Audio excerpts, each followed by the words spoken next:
The 1980s, as a little boy, I went with my mom to the Church of God Mission, pastored by the late Benson, Idahosa.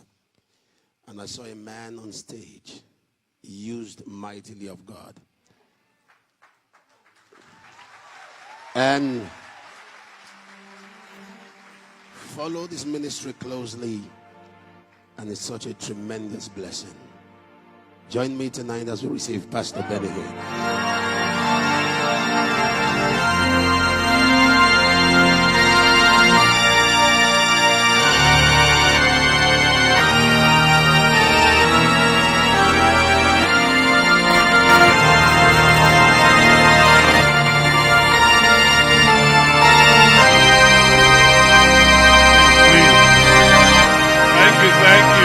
Take your seats, please. Take your seats.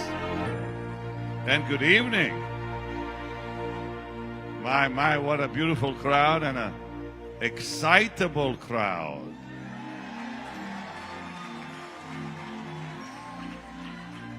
I was so blessed when I walked in. You can stop playing for a second.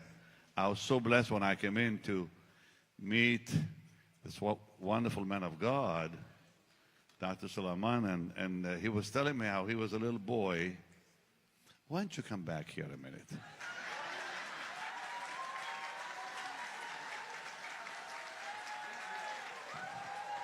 I just said to him, I said, you and I are going to be good friends.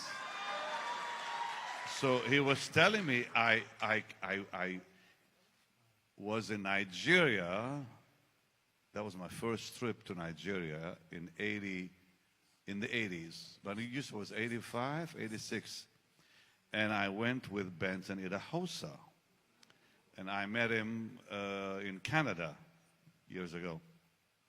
He was very dynamic, very dynamic. When I met him, how many of you are old enough to remember him? Put your hands up high. How many of you are young enough not to remember him? Put your hands up high. Okay. Well, he was an amazing man of God. Amazing man of God. So he invited me to come to Nigeria, and he asked if I would come for 2 weeks. And I said, yes. But when I met him, I did not tell you that. It was in Miami, Florida. He stood on the head table, and he led 5,000 people in a song. Mine eyes have seen the glory of the coming Lord. The place, I thought we were going to be raptured. He was so dynamic. I never seen anyone like him. Later we met, we became friends. He took me to Nigeria. I saw things with him I never thought I'd see in my life. Now you young people, how many young people are here? Stand up, stand up. Look how many young people are here. Wow. I think some of them stood up that want to be young people. It's okay, thank you. You may be seated. So, I have never seen any man in my life do what he did. So he took me to preach in Ibadan and in Kaduna. So when we went up to Kaduna, we get to the airport, not one of us has a ticket. Nobody has a ticket. Nobody knows we're coming. He goes to the pilot.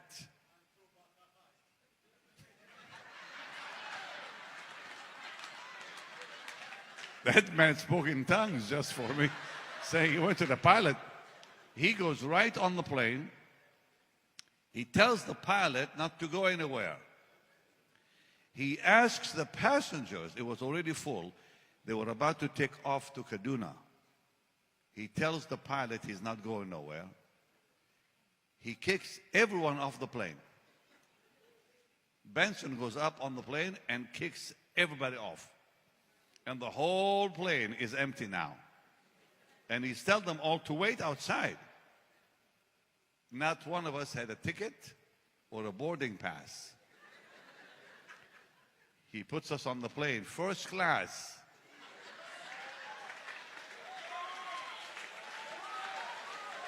I'm thinking to myself, this man controls the airport. Then he goes down, there's a big line of people, and he says, go, go, you go, you go. And then there's still another, I don't know how many is still waiting. He said, you all go home. And they all went home. He goes to the pilot, he said, you take off now. And the pilot did.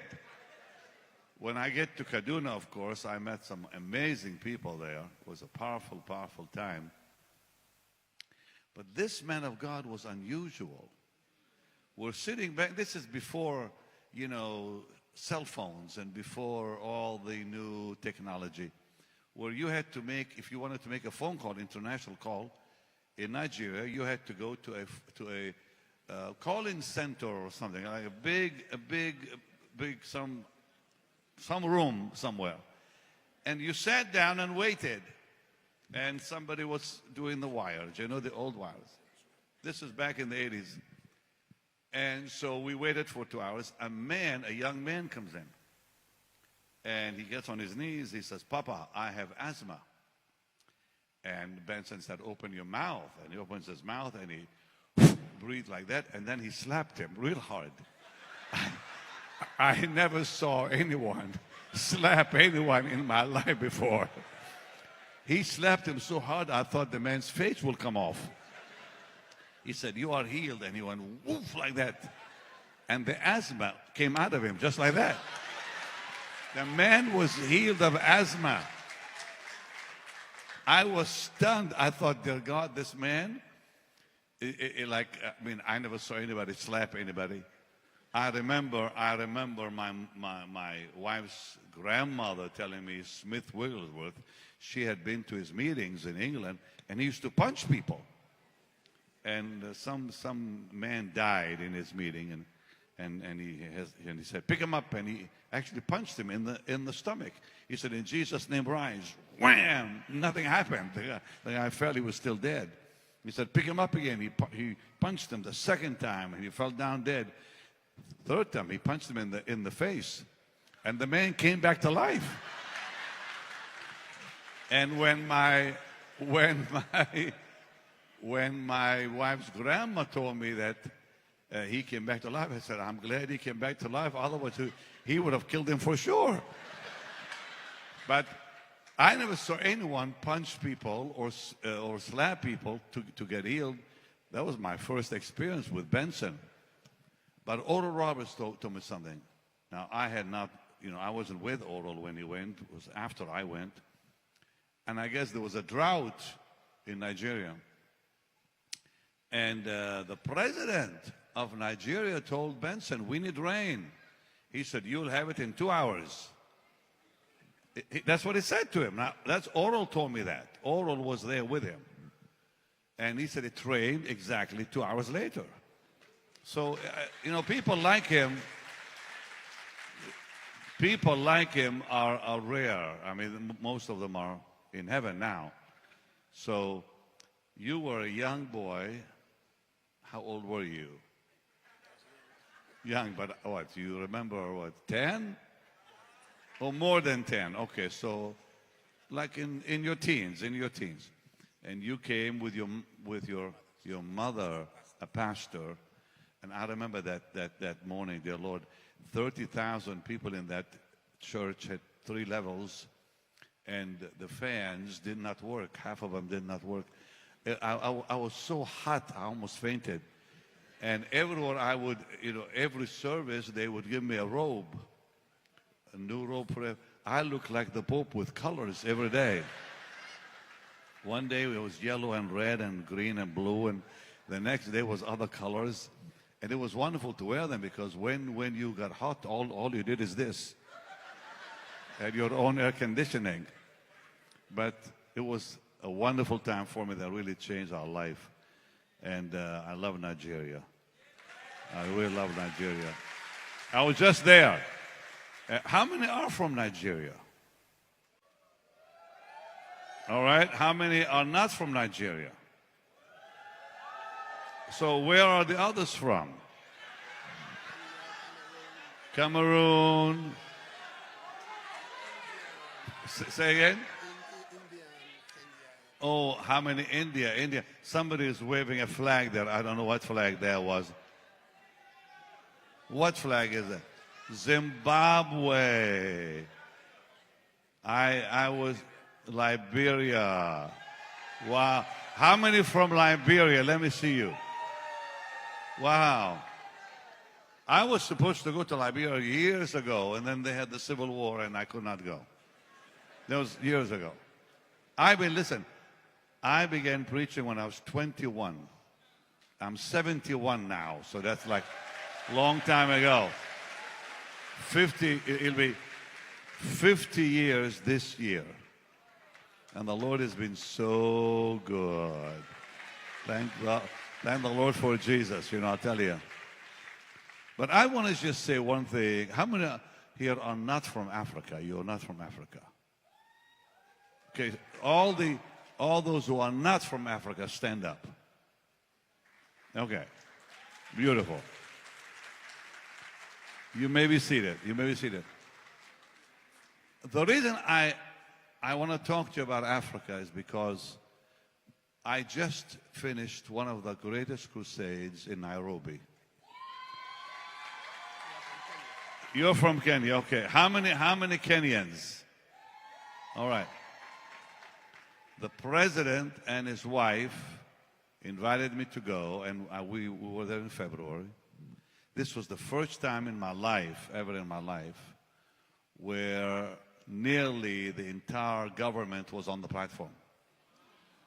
We had 3 platforms, not just one, 3 platforms.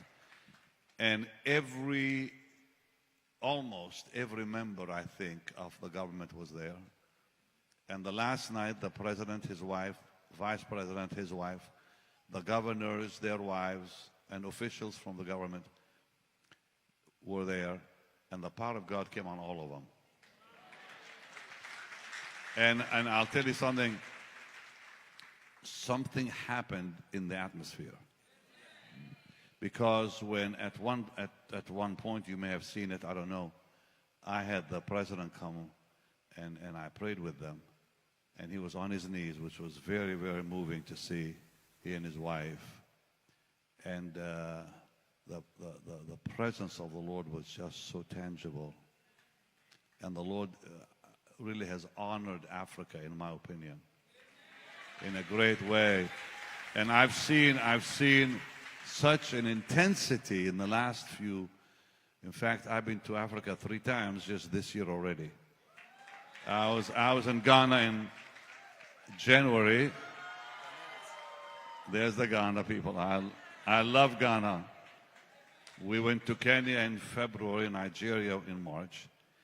And what I saw in those 3 countries alone this year already, intense presence of the Lord in all the meetings.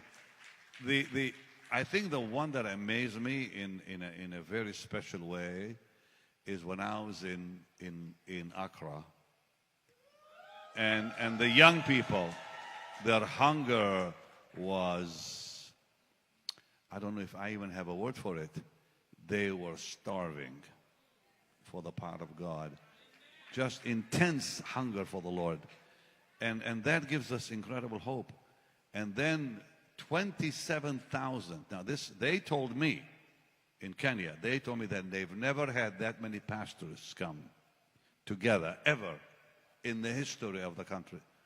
27,000 pastors came from all the corners of Kenya for the special meeting I had with them. We were supposed to be at the convention center. It was too small. They went back to the stadium because it was the only place big enough, which seated about 150. And these 27,000 pastors were there. And it began raining and nobody moved.